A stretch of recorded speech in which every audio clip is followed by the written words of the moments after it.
బౌద్ధ విద్యా విధానం. బౌద్ధ విద్యా విధానం. బౌద్ధ విద్యా విధానం. బౌద్ధ మతానికి మూలకారకుడు బుద్ధుడు. బౌద్ధ మతానికి మూలకారకుడు ఎవరు? బుద్ధుడు. బుద్ధుడు ఏమిటి? విశాల హృదయం గలవాడు. విశాల హృదయం. బుద్ధుడు విశాల హృదయం కలవాడు. మానవాలను అమితంగా ప్రేమించిన మహాత్ముడు. బుద్ధుని అసలు పేరు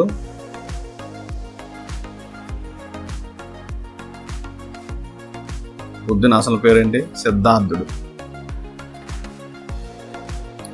బుద్ధుని అసలు పేరు సిద్ధార్థుడు. ఈయన కపిలవస్తు నగరం లోని లుంబినిలో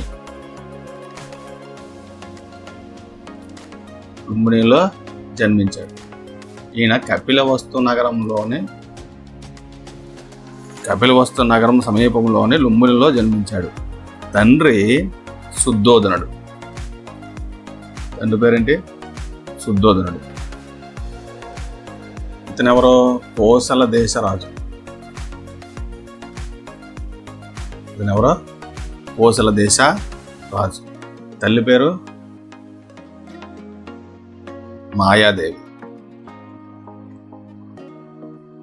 తల్లి చిన్నతనంలో మరణించిందో అతనికి సవత్తల్లి గౌతమి. ఎవరు? సవత్తల్లి గౌతమి పెంచింది. ఈయన పేరు ఏంటి? సిద్ధార్థుడు. ఈయన యశోధరను వివాహం చేసుకున్నాడు.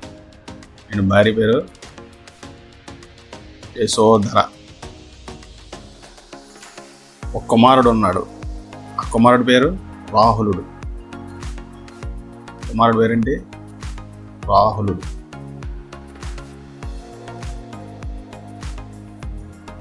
భార్య పేరు యశోధర, కుమారుడు పేరు రాహులుడు. రాజకుటుంబంలో పుట్టిన ఈయన కొన్నేళ్ల పాటు రాజభోగాలను అనుభవించాడు. ఒకరోజు వ్యాహ్యాలకు వెళ్ళినప్పుడు తొలిసారిగా ఆయన ఒక వృద్ధిని, రోగిని మృతదేహాన్ని చూశాడు. ఎవరెవరిని చూశాడు? వృద్ధిని, రోగిని, మృతదేహాన్ని చూశాడు. ఆయన మనస్సులో ఎంతో బాధ కలిగింది. అయితే ఈ బాధలకు కారణం ఏంటి? ఈ బాధల నుండి ఎలా విముక్తి పొందాలి అని తీవ్రంగా ఆలోచించాడు.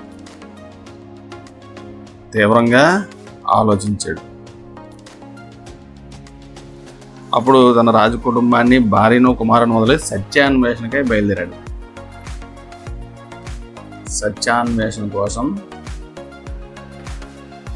సత్యాన్వేషణకై బయలుదేరాడు. అనేక మంది గురువుల వద్ద తన సందేహ నివృత్తి ప్రయత్నం చేశాడు. తనకు ఏ విధమైన సంతృప్తి కలగలేదు. చివరికి గయలోని ఒక బోధి వృక్షం క్రింద కూర్చున్నాడు. గయలోని బోధి వృక్షం కింద కూర్చున్నాడు.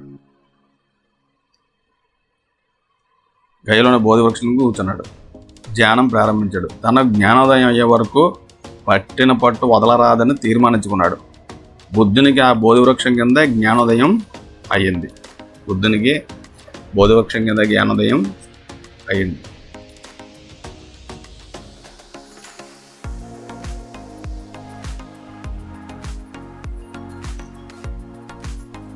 సత్యాన్ని మానవాళికి బోధించి మానవాళి దుఃఖాన్ని పోగొట్టడానికి బుద్ధుడు తన జీవితాన్ని అంకితం చేశాడు. మానవాళి యొక్క దుఃఖాన్ని పోగొట్టడానికి తన జీవితాన్ని అంకితం చేశాడు. ఈ కృషిలోనే జీవితాన్ని చాలించి తన జీవితాన్ని చాలించి నిర్వాణం పొందాడు. బుద్ధుడు 4 సత్యాలను ప్రకటించాడు.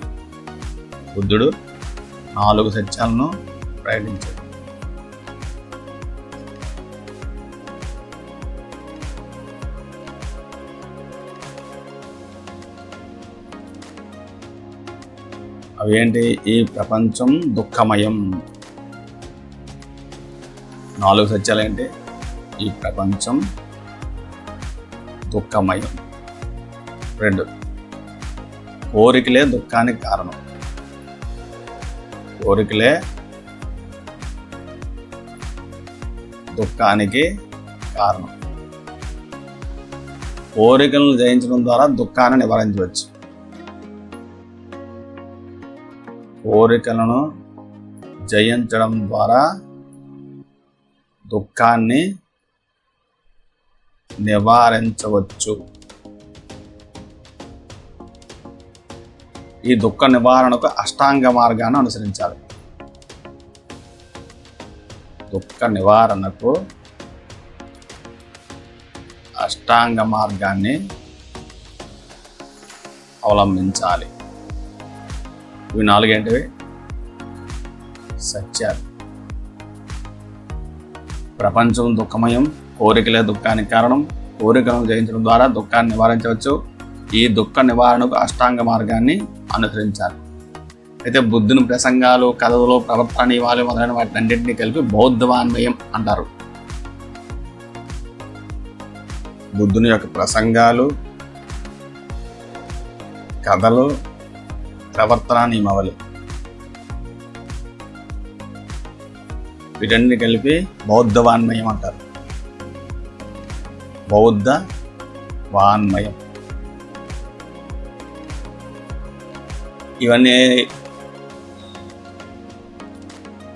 ఇవన్నీ పాలీ భాషలో ఉన్నాయి. ఇవన్నీ కూడా పాలీ భాషలో ఉన్నాయి. ఇవి 1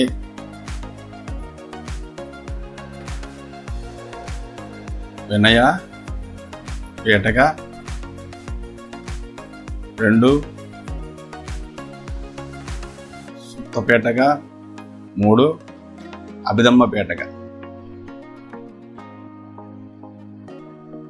వినయ పీఠక, శుద్ధ పీఠక, అభిధమ్మ పీఠక. అయితే బుద్ధుడు బోధించిన అష్టాంగ మార్గాల్లో ఏమేమి ఉన్నాయనేది ఒకసారి చూద్దాం.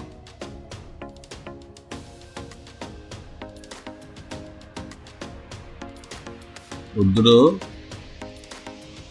బోధించిన అష్టాంగ మార్గాల్లో ఏమేమి ఉన్నాయి? ఫస్ట్, మంచి దృష్టి. ఫస్ట్ ఏముండాలి? మంచి దృష్టి. 2, మంచి సంకల్పం. 3, మంచి మాట. 4, మంచి పని. 5, మంచి జీవన విధానం. మంచి జీవన విధానం. మంచి ప్రయత్నం లేదా మార్గం. మంచి ప్రయత్నం లేదా మార్గం. మంచి మనస్సు. మంచి సమాధి నిష్ట.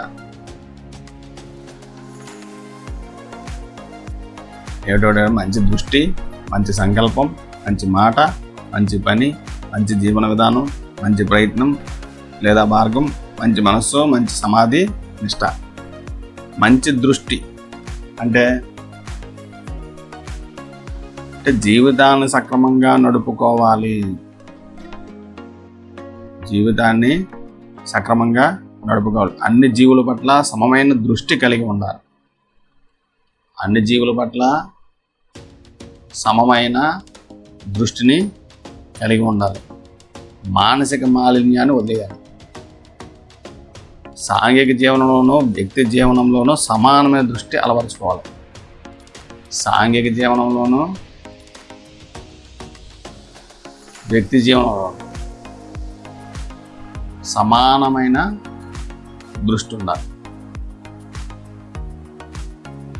మంచి సంకల్పం. మంచి దృష్టి మంచి సంకల్పానికి దారితీస్తుంది. చెడు సంకల్పం చెడు మార్గానికి దారితీస్తుంది.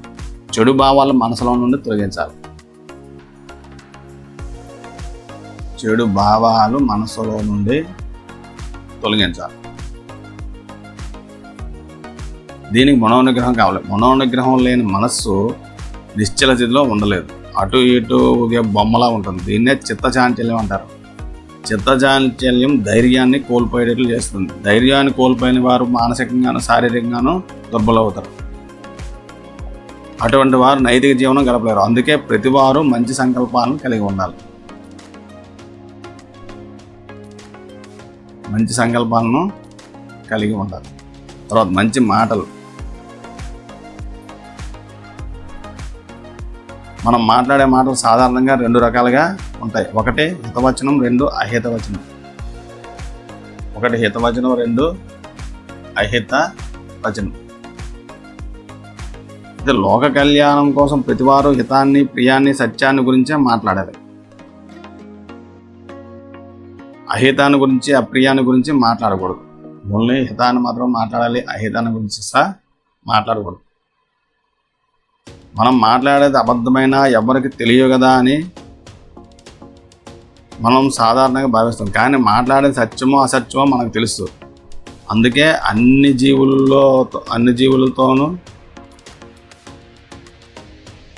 జీవులతోనూ మంచి మాటలనే మాట్లాడుతానని బౌద్ధ సంఘం భిక్షుల చేత ప్రమాణం చేయిస్తుంది. బౌద్ధ సంఘం భిక్షువుల చేత ఏమని ప్రమాణం చేస్తుందంటే, అన్ని జీవులతోనూ మంచి మాటలనే మాట్లాడుతాను అని ప్రమాణం చేస్తుంది. పరుషంగా మాట్లాడరాదు. వాక్కు నిగ్రహించుకోవాలి. నిగ్రహంతో సత్యాన్ని చెప్పాలి. వాక్కుని నిగ్రహించుకోవాలి. నిగ్రహంతో సత్యాన్ని చెప్పాలి. తర్వాత మంచి పనులు. మంచి పనిని వినయంతోనూ, శ్రద్ధతోనూ, ఆసక్తితోనూ చేయాలి. అక్రమమైన పనులు చేయరాదు. అక్రమమైన పనులు చేయరాదు. సక్రమైన పనులు మాత్రమే చేయాలి. ఇతరులు ఏమి చేస్తే మనకు బాధ కలుగుతుందో మనం ఆ పనులు ఇతరులకు చేయరాదు. ఇతరులు మనకు ఏది చేస్తే బాధ కలుగుతుందో మనం ఆ పనులు ఇతరులకు చేయరాదు. శీలరహితంగా ఉంటూ ఏ మంచి పని చేయలేము. శీలరహితంగా ఉంటూ ఏ మంచి పని చేయలేము. బాహ్య ప్రవర్తన, అంతర్గత ప్రవర్తన కూడా పవిత్రంగా ఉండాలి. ప్రతి వారి ప్రవర్తనలోనూ అంతర్గతంగా మార్పు వచ్చి ప్రతి పనిని పరిశీలించుకోవాలి.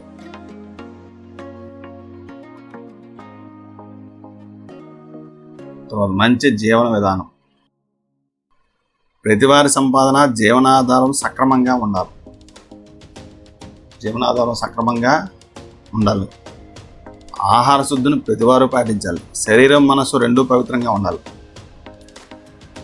శరీరం, మనస్సు రెండూ పవిత్రంగా ఉండాలి. ప్రతివారు కష్టపడి వారి వారి ఆహారాన్ని సంపాదించుకోవాలనే కానీ పరాన్న జీవులుగా ఉండరాదు. అయితే ఈ విషయం బౌద్ధ సన్యాసులకు వర్తించదన్నాడు బుద్ధుడు. హింసాయుతమైన అన్నం పనికిరాదు. కష్టపడి సంపాదించి తాను తిని తృప్తిగా ఇతరులకు పెట్టేదే గొప్ప విందు, గొప్ప దానం చేయాలి. ఇది మంచి జీవన విధానం. మన మనస్సులో ఉండే అనేకమైన వికారాలను, అసమంజసమైన భావాలను అణగార్చుకోవడం కోసం చేసే ప్రయత్నమే మంచి ప్రయత్నం. అంటే మన మనసులో ఉండే అనేక వికారాలను, అసమంజసమైన భావాలను అణగార్చుకోవడం కోసం చేసే ప్రయత్నమే మంచి ప్రయత్నం. కామ, క్రోధ, లోభము, హమమ, చర్యలు మొదలైన శత్రువులను జయించడానికి ప్రయత్నించాలి. ఇవి మన మనసును ఉత్తేజపరుస్తాయి. చెడు భావాన్ని కానీ ఆలోచనలు కానీ మనసులోకి రానియకూడదు. వాటిని అణిచేయాలి. దానికి కొంత ప్రయత్నం అవసరం. దీనికోసం బుద్ధుడు ఉపాయ పంచకాన్ని ఉపదేశించాడు. ఉపాయ పంచకం. మనస్సును ఎప్పుడు మంచి భావంతో ఉంచుకోవాలి. ఏంటి మొదటి? మనసును ఎప్పుడు మంచి భావంతో ఉంచుకోవాలి. 2, ఏ దురాలోచన మనసులో వచ్చినప్పటికీ దాన్ని కార్యరూపంలో రానివ్వకూడదు. దురాలోచన వచ్చినా కార్యరూపంలోనికి రానివ్వకూడదు.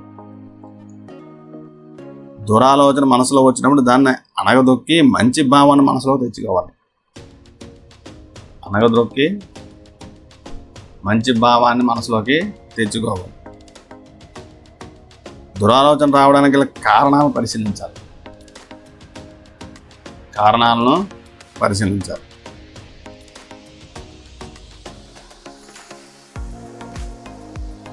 మనోబలాన్ని పెంచుకోవాలి. మనోబలాన్ని పెంచుకోవాలి. ఆవేశం మొదలైన వాటికి స్థానం ఇవ్వరాదు. తర్వాత మంచి మనస్సు. మంచి మనస్సు అంటే ఏంటి? సక్రమమైన మనఃప్రవృత్తి గలవారు సత్యాన్ని దర్శిస్తారు. సత్యాన్ని దర్శించాలంటే సక్రమమైన మనఃప్రవృత్తి ఉండాలి. ధ్యానానికి తగిన స్థానం ఉన్నది. ధ్యానం వల్ల మంచి మనస్సు ఏర్పడుతుంది. ధ్యానం 4 దశలు. ధ్యానం కూడా ఎలాగా? 4 దశలు. మొదటిది ఏంటంటే ఆత్మవిమర్శ.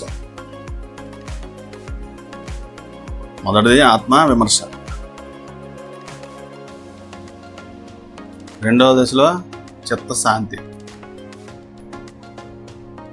మూడో దశలో వాంఛలన్నీ నశించి సంపూర్ణమైన సుఖశాంతులు. వాంఛలు నశించి సంపూర్ణమైన సుఖశాంతులు లభిస్తాయి. 4వ దశలో భావరహితమైన స్థితి. మొదటిది ఏంటంటే ఆత్మవిమర్శ, రెండవది చిత్తశాంతి, మూడవది వాంఛలన్నీ నశించి సుఖశాంతులు, 4వ దశ భావరహితమైన దశ. ఇదే ఉత్తమమైన మనస్సు, ఇదే సమాధి అవస్థకు ఇదే పరమధ్యేయం. ఇవి 4 దశలు. ఏంటిది? ధ్యానం యొక్క 4 దశలు. మంచి సమాధి అంటే ఆత్మవిమర్శ దానికి సంబంధించి ఏకాంతవాసం ఉండాలి. ఏకాంతవాసం చేస్తే ఆత్మవిమర్శ చేసుకోవచ్చు. మంచి సమాధి. పైన చెప్పిన అంశాలన్నింటినీ కలిగి ఉంటేనే కానీ ధ్యానావస్థకు చేరుకోలేము. అతీంద్రియ శక్తులను సాధించడం కోసం చేసే యోగాభ్యాసము, కామమోహితులై చేసే మంత్రతంత్రాలు సరైనవి కావు. వింతలు చేయడానికి, ఇతరులు సంతోషపెట్టడానికి యోగశక్తిని వినియోగించరాదు. నైతిక విలువలకు ఇచ్చినంత ప్రాముఖ్యత బౌద్ధులు మరి దేనికి ఇవ్వలేదు. ప్రధానంగా వీళ్ళు ఇచ్చిందంటే నైతిక విలువలు. అయితే వీళ్ళ కాలంలో విద్యా విధానం ఎలా ఉంది? వీరి కాలంలో అయితే బౌద్ధుల కాలంలో విద్యా విధానం ఏ రకంగా ఉంది అన్నది మనం పరిశీలిద్దాం. బౌద్ధ కాలంలో ఒక పద్ధతిలో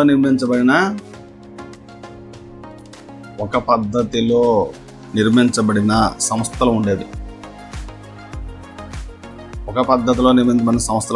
వేదకాలంలో ఉపనయన సంస్కారం లాగా బౌద్ధ కాలంలో కూడా పబ్బజ్జ అని ఉండేది.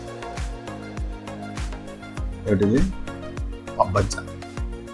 వేదకాలంలో ఉపనయన సంస్కారాలుగా ఇక్కడ పబ్బజ్జ అనే సంస్కారం నిర్వహించబడింది. 8 సంవత్సరాల వయసులో వారిని విహారంలో లేదా సంఘాలలో చేరడం జరిగేది. ఇప్పుడు 8 సంవత్సరాల వయసులో విద్య మాతృభాషలోనే ఉండేది. ప్రాథమిక స్థాయిలో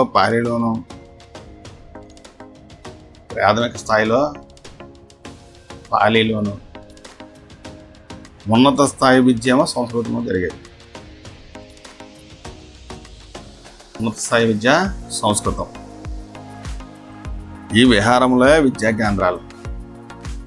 విహారాలే విద్యా కేంద్రాలు.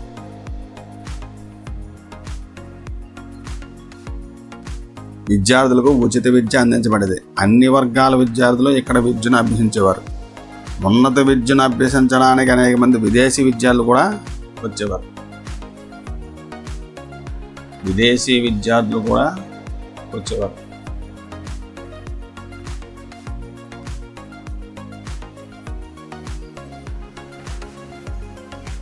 నలంద, నాగార్జున, తక్షశిల మొదలైన విశ్వవిద్యాలయాల్లో వేల మంది విద్యార్థులు విద్యను అభ్యసించారు. 12 సంవత్సరాల పాటు విద్యాభ్యాసం జరిగేది. 12 సంవత్సరాల పాటు జరిగేది. అంటే 20 సంవత్సరాలు వచ్చేవరకు అన్నమాట. ఈ విధానం కూడా గురుకుల పద్ధతి దగ్గరగానే ఉండేది. విద్య పూర్తయిన తర్వాత ఉపసంపద అనే కార్యక్రమం ఉండేది.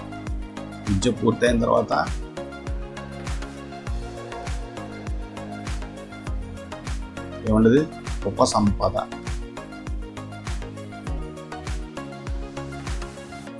అనే కార్యక్రమం ఉండేది.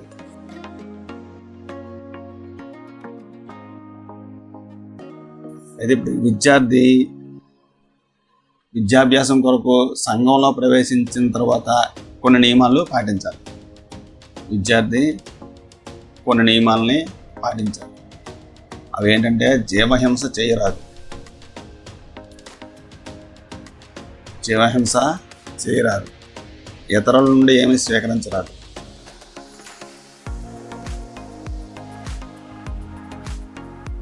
జీవహింస చేయరాదు. ఇతరుల నుండి ఏమి స్వీకరించరాదు. అసత్యమాడరాదు.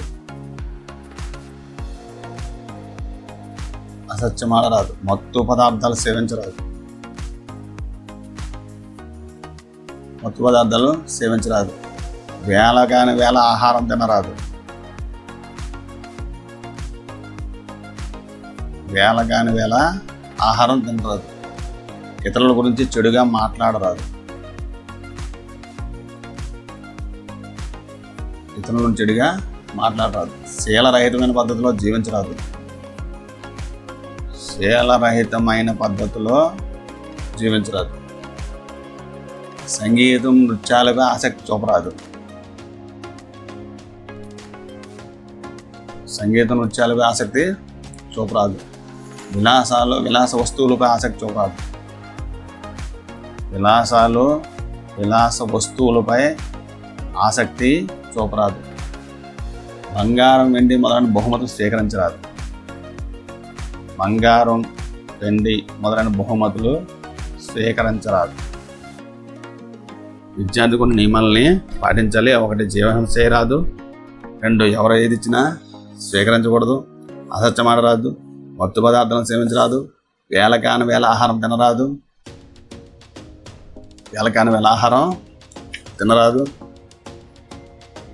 ఇతరుల గురించి చెడుగా మాట్లాడరాదు. శీలరహితమైన పద్ధతిలో జీవించరాదు. సంగీతం నృత్యాలపై ఆసక్తి చూపరాదు. విలాస వస్తువులపై ఆసక్తి చూపకూడదు. బంగారం, వెండి మొదలైన బహుమతులను స్వీకరించకూడదు. విద్యార్థి తన గురువుకి సేవ చేయాలి. విద్యార్థి ఏంటి?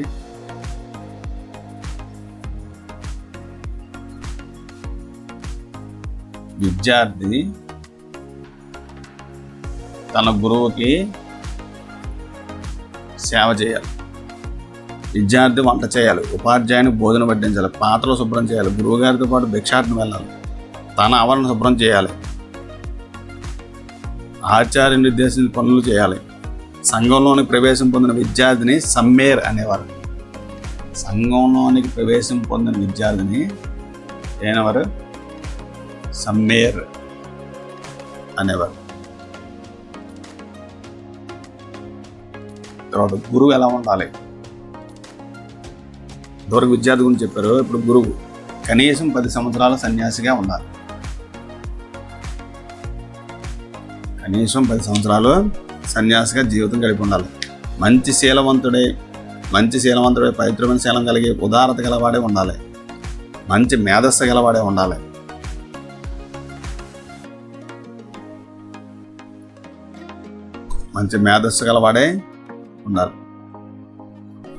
తన శిష్యుని ఉన్నతంగా తీర్చిదిద్దగలవాడే ఉండాలి. విద్యార్థి పట్ల ప్రేమ, ఆత్మీయత ఉండాలి. విద్యాభ్యాస కాలంలో విద్యార్థి అవసరాలను తీర్చాలి. విద్యార్థి అనారోగ్యంగా ఉంటే అతని గురించి శ్రద్ధ వహించాలి. విద్యార్థి సందేహాలను తీర్చాలి. విద్యార్థి చక్కగా వివరించగలగాలి. విషయాన్ని చక్కగా వివరించగలగాలి.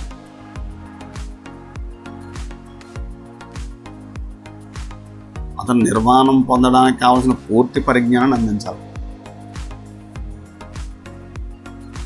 ఆచార్యునికి విద్యార్థి మధ్య ప్రేమపూర్వకమైన ఆత్మీయత కూడా మంచి సంబంధం ఉండాలి. ఆచార్యుడు సాధారణ జీవితాన్ని గడపాలి. తక్కువ అవసరాలతో జీవించాలి. ఆదర్శ జీవితం గడపాలి. అతని జీవితం విద్యార్థులకు ప్రేరణదాయకంగా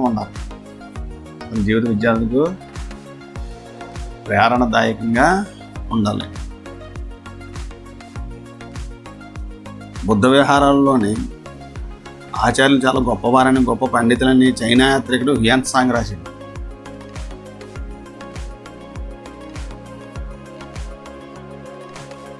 హ్యూయన్ త్సాంగ్ ఏమని రాశారంటే బుద్ధ విహారాలలో ఆచార్యులు చాలా గొప్పవారని, గొప్ప పండితులని రాశారు. ఆచార్యులు చాలా గొప్పవారు, పండితులని రాశారు. వారి వ్యక్తిగత ఖర్చులకు చాలా నియంత్రించుకునేవారు. ఉపాధ్యాయుడు విద్యార్థులపై ఎక్కువ శ్రద్ధ తీసుకునేవాడు. అయితే వారి పాఠ్య ప్రణాళిక ఎలా ఉండేది? వారి పాఠ్య ప్రణాళిక ఎలా ఉండేది? విద్య అంతిమ లక్ష్యం ఏంటంటే నిర్వాణం. విద్య అంతిమ లక్ష్యం నిర్వాణం. నిర్వాణం సాధించడానికి అనుగుణంగా అతనికి ఆధ్యాత్మిక పరిజ్ఞానం అందించడం విద్య లక్ష్యంగా ఉండేది. బుద్ధుని బోధనలు ధర్మశాస్త్రాలను వినయపీఠక, సుత్తపీఠక, అభిధమ్మ పీఠకంలో బోధించేవారు. దీంతోపాటు వృత్తి విద్యలు కూడా నేర్పేవారు.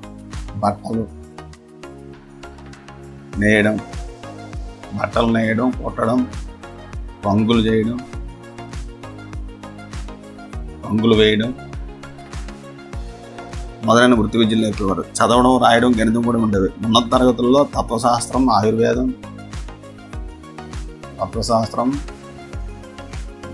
ఆయుర్వేదం, సైనిక శిక్షణ,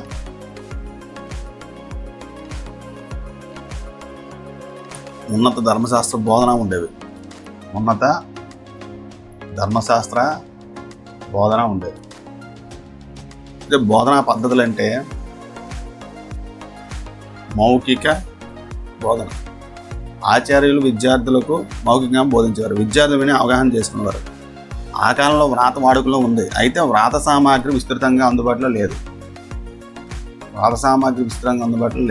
మౌఖిక బోధన అయితే జరిగేది. చర్చా పద్ధతి. చర్చల ద్వారా విషయాన్ని అవగాహన చేసుకునేవారు.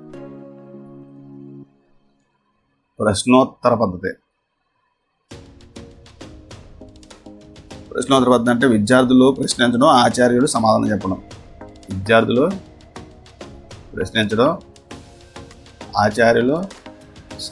చెప్పడం. ఈ పద్ధతిలోనే విద్యార్థులు తమ సందేహాలు నివృత్తి చేసుకునేవారు.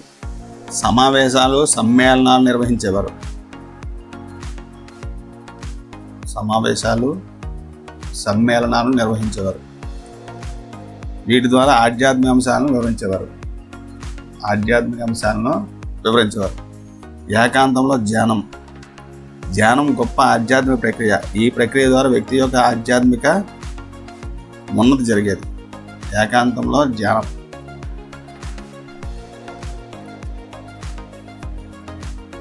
ప్రజా భాషలో బోధన జరిగేది. స్థానిక భాషలే బోధనా భాషలుగా ఉండేవి. పాలీ భాష వాడుకలో ఉండేది. పై తరగతిలో సంస్కృత భాషలో బోధన జరిగేది. సాధారణ విద్య స్థానిక భాషల్లో కొనసాగేది. అయితే బౌద్ధ విద్యలో మంచి అంశాలు ఏంటి? బౌద్ధ విద్యలో మంచి అంశాలు ఏంటి అంటే క్రమబద్ధమైన విద్యా కేంద్రాలు ప్రారంభమయ్యాయి. బౌద్ధ సంఘాలు, విహారాలు విద్యా కేంద్రాలుగా ఉండేవి. సామాన్య ప్రజలకు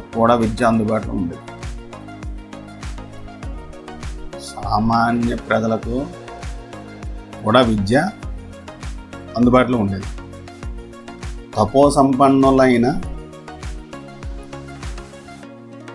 తపోసంపన్నులైన బౌద్ధ భిక్షువులు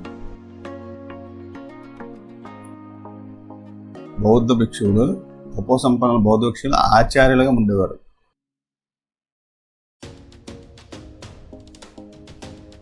విద్యార్థుల సమగ్ర వికాసంపై శ్రద్ధ వహించేవారు. ఆచార్యులు విద్యార్థుల మధ్య ఆత్మీయతాపూర్వక, ప్రేమపూర్వక సంబంధాలు ఉండేవి. విద్యార్థులను సొంత కుమారులుగా భావించేవారు. రోజువారీ జీవితం క్రమశిక్షణాయుతంగా ఉండేది.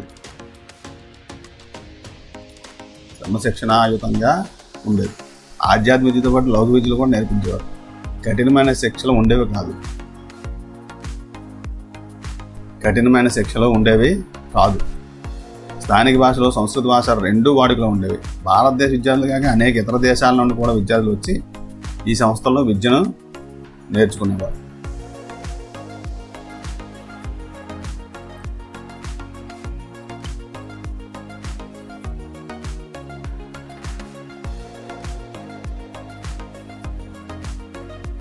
జైన కాలంలో విద్య. జైన మత స్థాపకుడు ఎవరు?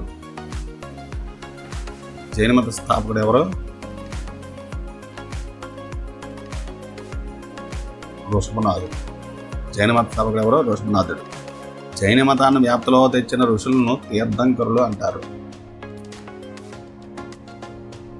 జైన మతాన్ని వ్యాప్తిలో తెచ్చిన ఋషులను తీర్థంకరులు అంటారు. 24 మంది తీర్థంకరులు ఉన్నారు. ఎంతమంది ఉన్నారు? 24 మంది తీర్థంకరులు ఉన్నారు. వారిలో 23వ వాడు పార్శ్వనాథుడు. 23వ ఆయన పార్శ్వనాథుడు. 24 ఆయన వర్ధమాన మహావీరుడు. జైన మతాన్ని బాగా వ్యాప్తిలోకి తెచ్చిన మహావీరుడు. జైన మతాన్ని బాగా వ్యాప్తిలోకి తెచ్చిన వాడు మహావీరుడు. తీర్థంకరులు అతడే ఆఖరివాడు.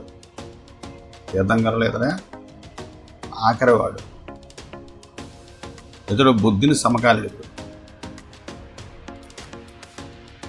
బుద్ధుని కంటే పెద్దవాడు. జైన అనేది జిన శబ్దం నుండి వచ్చింది. జైన అనేది దేని నుండి వచ్చింది? జిన శబ్దం నుండి వచ్చింది. జినుడు అంటే జయించినవాడు.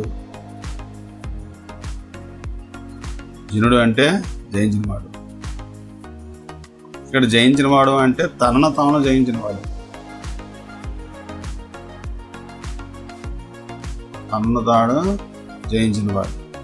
వర్ధమాన మహావీరుడు క్షత్రియ కుటుంబానికి చెందినవాడు. దేనికి చెందినవాడు? క్షత్రియ కుటుంబానికి చెందినవాడు. తండ్రి సిద్ధార్థుడు.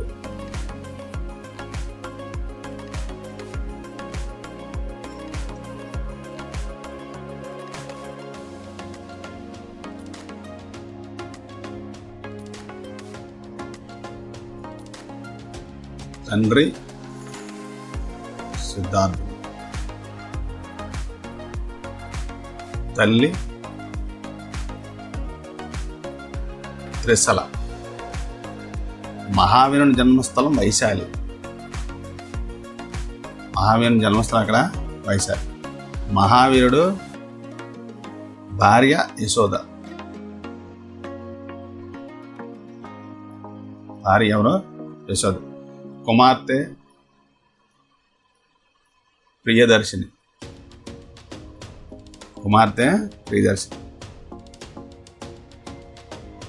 ఇతను వర్ధమాన మహావీరుడు 30వ ఏట, తనకు 30 సంవత్సరాలు వచ్చినప్పుడు సంసారాన్ని త్యజించాడు. 6 సంవత్సరాలు మక్కలి గోసానుడికి శిష్యునిగా ఉన్నాడు. 6 సంవత్సరాలు మక్కలి గోసానునికి శిష్యునిగా ఉన్నాడు. రుజుపాలిక నదీ తీరంలో జృంభిక గ్రామం వద్ద కఠోరమైన తపస్సు చేశాడు. రుజుపాలిక నదీ తీరంలో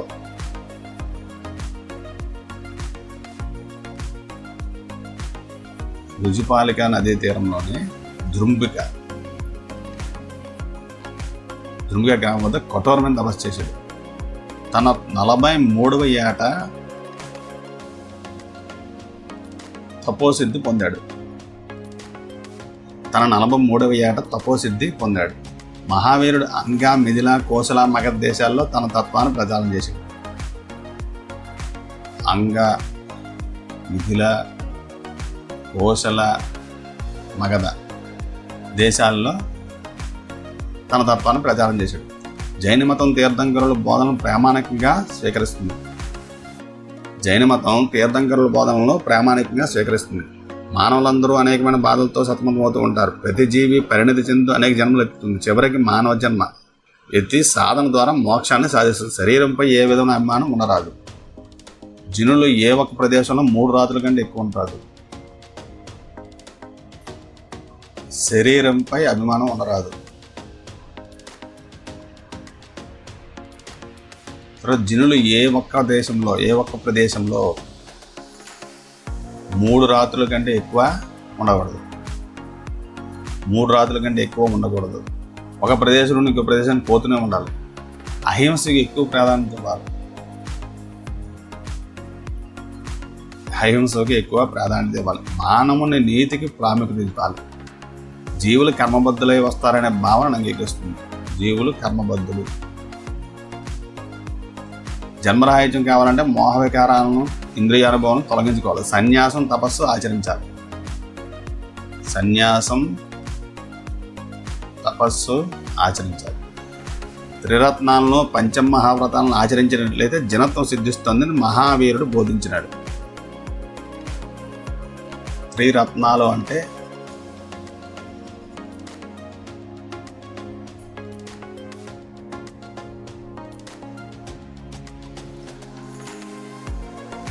త్రిరత్నాలు సమ్యక్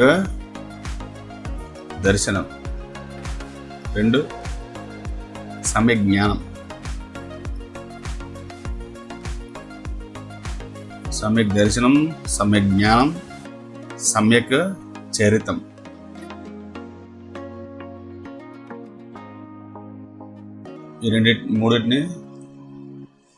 ఈ మూడింటిని త్రిరత్నాలు అంటారు.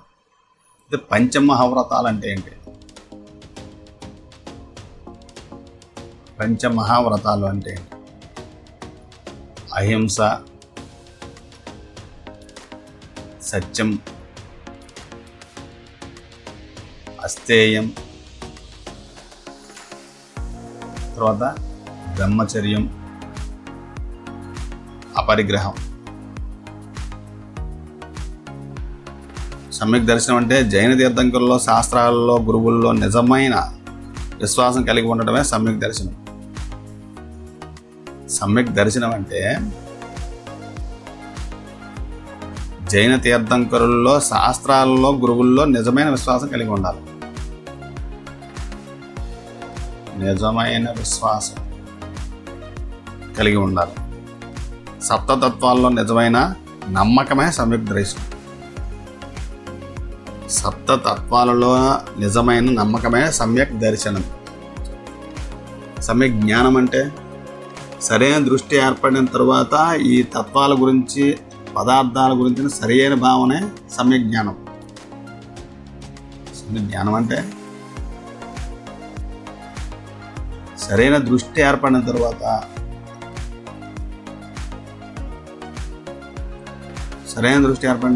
ఈ తత్వాల గురించి, పదార్థాల గురించి సరైన భావన ఏర్పడాలి.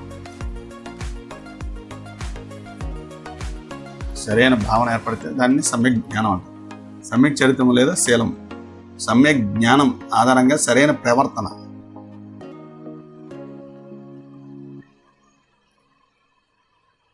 సమ్యక్ జ్ఞానం కలిగింది అనుకోండి, అప్పుడు ఏం జరుగుతుంది? సమ్యక్ ప్రవర్తన అవుతుంది. సరైన ప్రవర్తన ద్వారా సరైన శీలాన్ని పెంపొందించుకోవాలి. వ్రతాలను, ఉపవాసాలను పాటించడం కూడా చేయాలి. ఈ త్రిరత్నాల ద్వారా మోక్షాన్ని సాధించాలి. ఈ మూడింటి ద్వారానే మోక్షాన్ని సాధించాలి. 1 నిజమైన విశ్వాసం కలిగి ఉండాలి. 2 సరైన దృష్టి వచ్చినప్పుడు సరైన భావాన్ని కలిగి ఉండాలి. సరైన దృష్టి ఏర్పడినప్పుడు ఆ తత్వాల గురించిన సరైన భావన ఏర్పడుతుంది. సరైన భావన ఏర్పడినప్పుడు సరైన ప్రవర్తన అలవడుతుంది. దీనినే త్రిరత్నాలు అంటారు. వీటి ద్వారానే మోక్షాన్ని సాధించాలి. అహింస అంటే హింసాత్మక కార్యకలాపాలను చేయకూడదు. కేవలం చేతల ద్వారానే కాకుండా ఆలోచనలోను, మాటలలో కూడా హింసాన్ని ఆచరించాలి. ఆలోచనల్లోనూ, మాటలలోనూ ఎలాంటి హింస ఆచరించాలి. అన్ని జీవులు ఒకదానికొకటి సహాయం చేసుకోవాలి. సహాయం చేసుకోవాలి. అన్ని జీవులను రక్షించడం ఒక విధి. కానీ స్త్రీలను రక్షించడానికి, దేవాలయాలను ధ్వంసం చేసే వారిపై హింసించడానికి కొన్ని సందర్భాలను వీరు సమర్థించారు. స్త్రీల విషయంలోనూ, దేవాలయాలను ధ్వంసం చేసే వారిపై హింసను ఉపయోగించడానికి కొన్ని సందర్భాలను వీరు సమర్థించారు.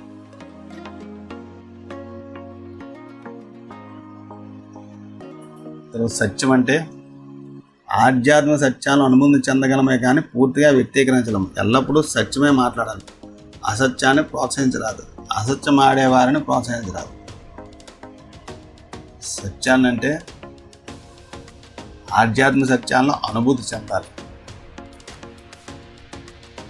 ఆధ్యాత్మిక సత్యాలను అనుభూతి చెందాలి తప్ప వాటిని మనం వ్యక్తపరచలేము.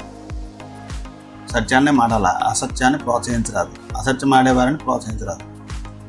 అపరిగ్రహం అంటే ప్రాపంచిక వస్తువులపై వ్యామోహం ఉండకూడదు. అపరిగ్రహం అంటే ఏంటి? ప్రాపంచిక వస్తువులపై వ్యామోహం ఉండరాదు. నిజాయితీగా సంపాదించిన ఆస్తిని పరిమితంగా సొంతం కోసం వాడుకోవాలి. ఆస్తిని దానం చేయాలని చెప్తుంది. ఆస్తులపై అతి ఇష్టం మనల్ని ఆధ్యాత్మికతగా దూరం చేస్తుంది. జైన సన్యాసినులు ఆస్తి సామాజిక సంబంధాలను పూర్తిగా త్యజిస్తారు. ఆస్తి సంబంధించిన విషయాలు పూర్తిగా త్యజిస్తారు. తర్వాత వచ్చి బ్రహ్మచర్యం. జైన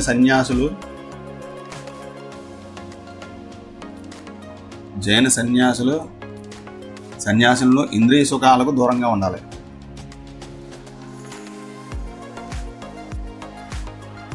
సుఖాలకు దూరంగా ఉండాలి. నెక్స్ట్ అస్థేయం అంటే దొంగతనం చేయరాదు. అస్థేయం అంటే ఏంటి?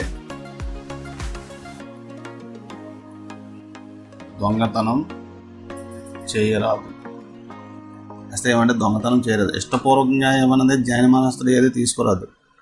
ఏదైనా ఇస్తే తీసుకోవడానికి జైన మతాధికార అనుమతి పడగాలి. జైన మతాధికార అనుమతి తీసుకోవాలి.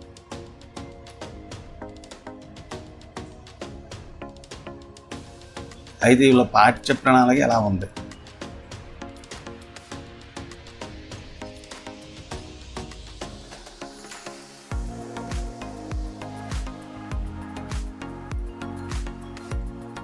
వీళ్ళ పాఠ్య ప్రణాళిక ఎలా ఉంది? జైన తీర్థంకరులు బోధలు, జీవిత గాథలు, దర్శనాలు, తర్వాత జీవశాస్త్రం, రసాయన శాస్త్రం, తత్వశాస్త్రం. ఇది బోధనా పద్ధతులు ఏంటంటే మౌఖిక పద్ధతి, చర్చా పద్ధతి, ప్రశ్నోత్తర పద్ధతి, వివరణ, స్వీయ అధ్యయనము, వల్లివేయడం.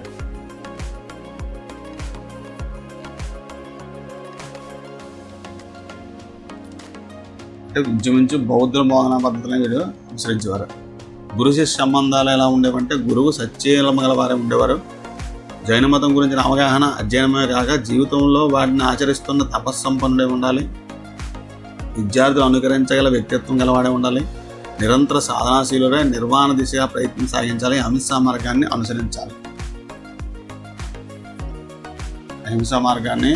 అనుసరించాలి.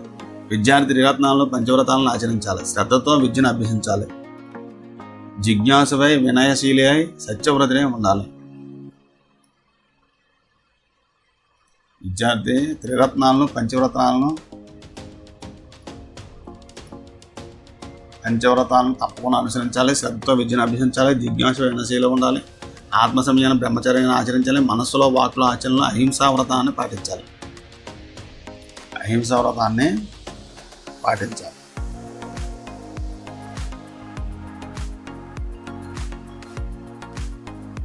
తన మనస్సు, వాక్కు, శరీర క్రియలు నియంత్రించుకోవాలి. ధ్యానము తదితర ఆధ్యాత్మిక ప్రక్రియలు అనుసరించి నిరంతర సాధన చేయాలి. అయితే జైనుల యొక్క విద్యా లక్ష్యాలు ఏంటి?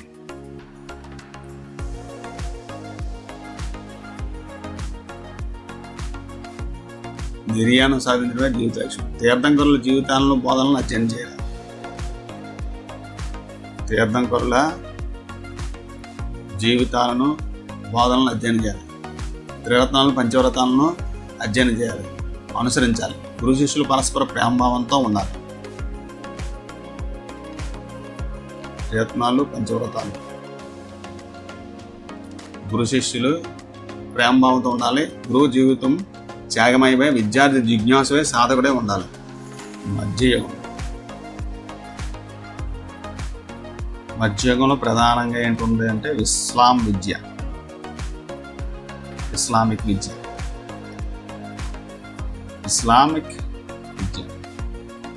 ఈ విద్య క్రీస్తకం 10 నుండి 18 శతాబ్దాల మధ్య 10 నుండి 18 శతాబ్దాల వరకు కొనసాగింది. మధ్యయుగాల్లో భారతదేశంపై మహమ్మదీయ దండయాత్రలు కొనసాగాయి. వారు అనేక దేవాలయాలను ధ్వంసం చేశారు. అనేక విశ్వవిద్యాలయాలను కూడా నాశనం చేశారు. విశ్వవిద్యాలయాలను నాశనం చేశారు. ఈ కాలం భారతీయ సంస్కృతికి, విద్యకు, ఆధ్యాత్మికతకు గడ్డు కాలం. ఇది భారత చరిత్రలో ఒక చీకటి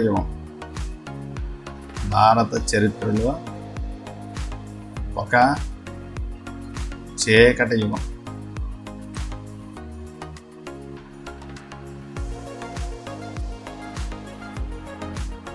వారు భారతీయ విద్యా విధానం భిన్నంగా ఒక నూతన విద్యా విధానం ప్రవేశపెట్టారు. ఆ తరువాత కాలంలో ఆంగ్లేయులు భారతదేశంలో ప్రవేశించారు. ఈ కాలంలో వేద, జైన, బౌద్ధ మతాల విద్య ప్రోత్సాహాన్ని పొందలేదు. బక్తియార్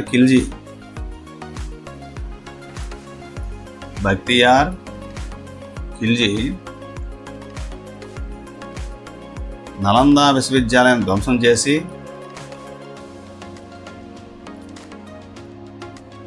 వేల మంది విద్యార్థులను, ఉపాధ్యాయులను చంపివేశారు. ఒక పెద్ద గ్రంథాలయాన్ని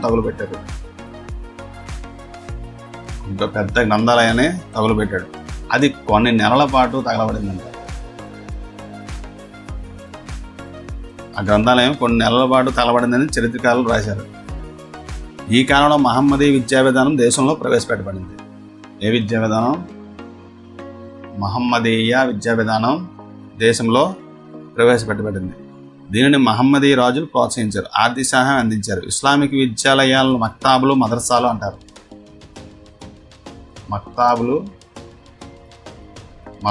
అంటారు. మక్తాబ్ అంటే ప్రాథమిక పాఠశాల.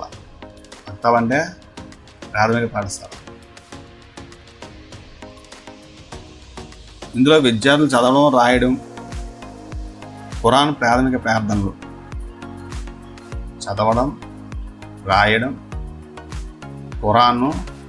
ప్రార్థనలు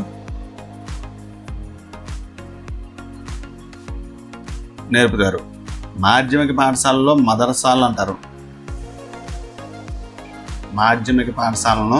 మదర్సాలు అంటారు. వీటిలో ఉన్నత స్థాయి విద్య అందించేవారు. వీటి ద్వారా ప్రభుత్వ ఉద్యోగాలకు అవసరమైన సామర్థ్యాలను అందించేవారు.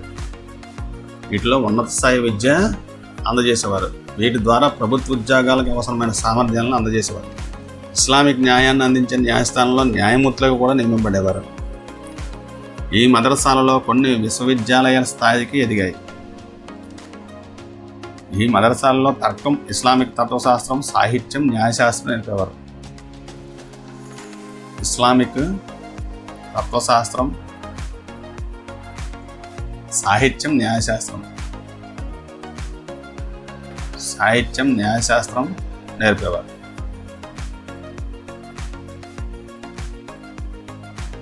మక్తాబులు సాధారణంగా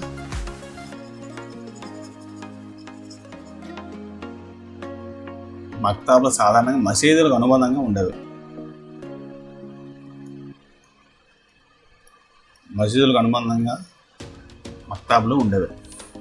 కొన్ని సందర్భాల్లో వేరేగా నడపబడేవి. కొందరు ఇస్లామిక్ మత బోధకులు ఖురాన్ బోధన కోసం ప్రత్యేక సంస్థలు నడిపేవారు. వీటిని కంకాసులు అనేవారు. ఇస్లామిక్ మత బోధకులు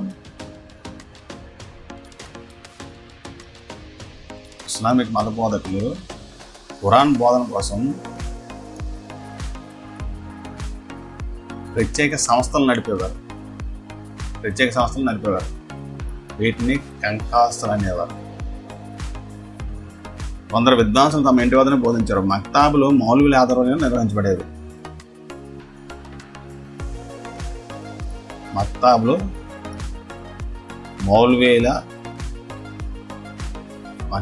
మౌలవీల ఆధ్వర్యంలో నడపబడేవి.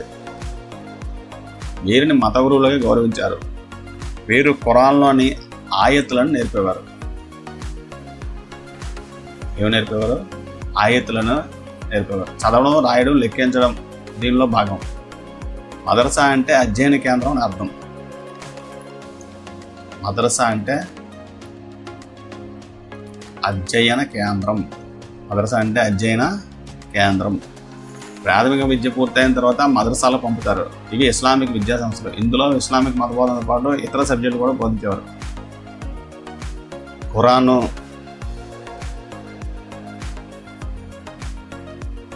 ప్రవక్త వారి జీవితం, సంప్రదాయాలు, ఇస్లామిక్ చట్టాలు, ఇస్లామిక్ చరిత్ర మొదలైనవి ఇస్లాం మత బోధనలో భాగంగా ఉండేవి. అరబిక్ సాహిత్యం, వ్యాకరణం, చరిత్ర, తత్వశాస్త్రం, గణితం, ఖగోళం, రాజనీశాస్త్రం, అర్థశాస్త్రం, వ్యవసాయం మొదలైన లౌకిక విద్యను కూడా నేర్పేవారు. ఇది మాధ్యమిక స్థాయి.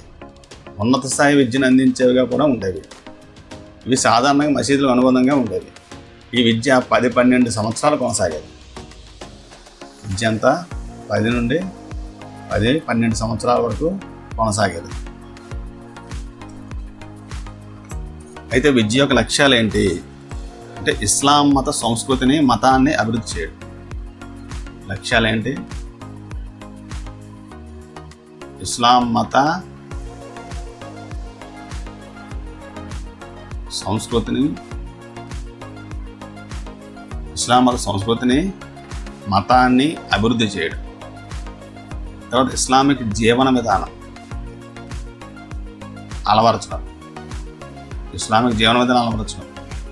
మత సంస్కృతిని, మతాన్ని అభివృద్ధి చేయడం, జీవన విధానాన్ని అలవరచడం, విద్యార్థిని మరో ప్రపంచానికి సంసిద్ధం చేయడం.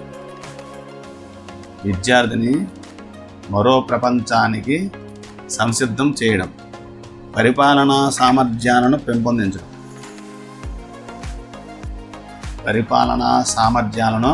పెంపొందించడం. ఇవి లక్ష్యాలు. అయితే పాఠ్య ప్రణాళిక ఏంటి?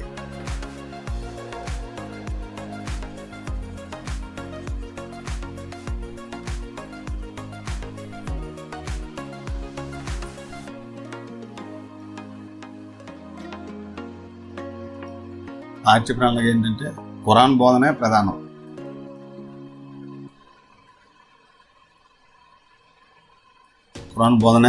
ప్రాథమిక తరగతుల్లో చదవడం, రాయడం, ప్రాథమిక గణితం నేర్పారు.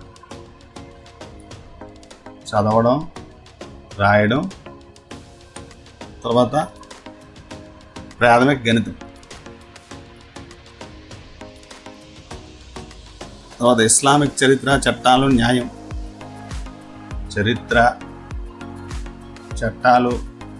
నేర్పుతారు. తర్వాత సాహిత్యం, తత్వశాస్త్రం,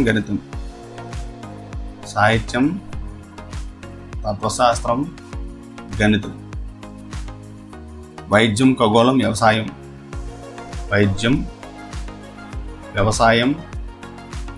ఖగోళం బోధించేవారు. హస్తకళలో భవన నిర్మాణ శాస్త్రం కూడా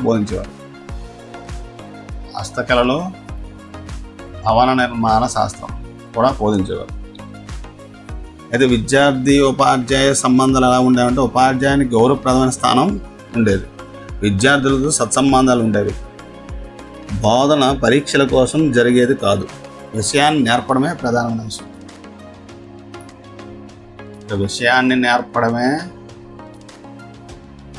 విషయం. తప్ప పరీక్షల కోసం జరిగేది కాదు.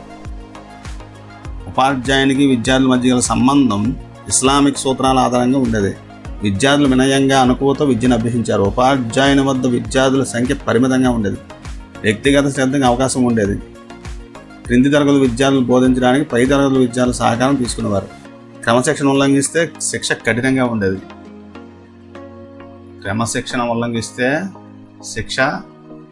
కఠినంగా ఉండేది. చెంపదబ్బులు, చెవి మిల్ల తిప్పడం, అరచేతులు కొట్టడం మొదలైన శిక్షలు ఉండేవి. అరబిక్, పర్షియన్ భాషల బోధన తప్పనిసరి.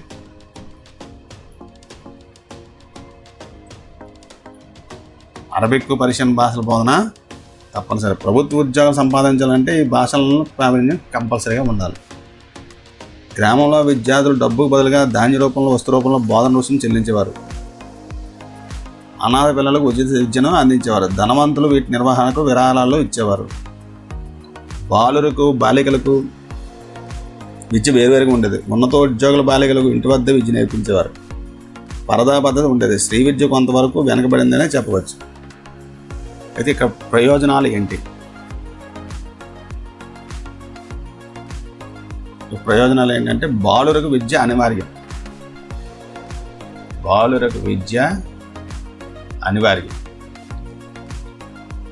చాలా వరకు విద్య ఉచితంగా ఉండేది. ఉచిత విద్య ఉండేది. మత విద్యతో పాటు లౌకిక విద్య కూడా అందించేవారు. ప్రతి ఒక్కరికి తప్పనిసరిగా మత విద్యను అందించేవారు.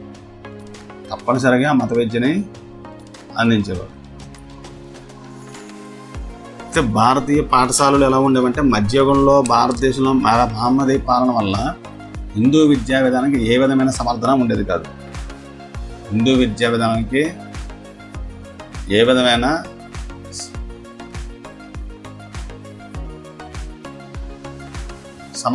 కాదు. కాబట్టి హిందూ విద్యా సంస్థలు ధనవంతుల పండితుల సమాజ సహకారంతో సంస్థలు నడపవలసి వచ్చేది. హిందూ రాజుల పరిపాలన ఉన్న ప్రాంతాలలో పాలకుల సహకారం ఉండమించేది. విద్య ప్రధానంగా ఆధ్యాత్మికత ఆధారంగా ఉండేది. ఈ పాఠశాలలో ప్రాథమిక విద్యను అందించేవారు. గ్రామాలతో పాటు నగరాల్లో కూడా ఈ పాఠశాలలు ఉండేవి. నియమిత రుసుము ఉండేది కాదు. గ్రామస్తులు ఉపాధ్యాయునికి వస్తు రూపంలో దక్షిణిస్తూ ఉండేవారు.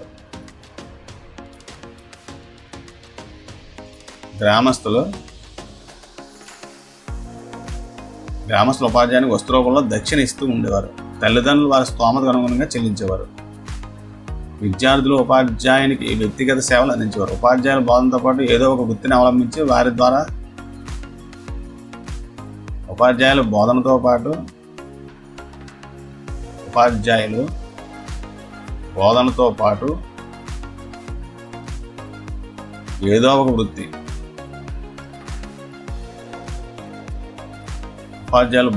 ఏదో ఒక వృత్తిని అవలంబించి దాని ద్వారా కొంత సంపాదించుకుంటూ ఉండేవారు. ప్రాథమిక స్థాయిలో చదవడం, రాయడం, గణితం బోధించేవారు. సాహిత్యం, నైతిక విలువలు బోధించేవారు. పద్యాలు, శ్లోకాలు నేర్పేవారు. భారత రామాయణ కథల రూపంలో నిర్వహించేవారు. భారత రామాయణాలని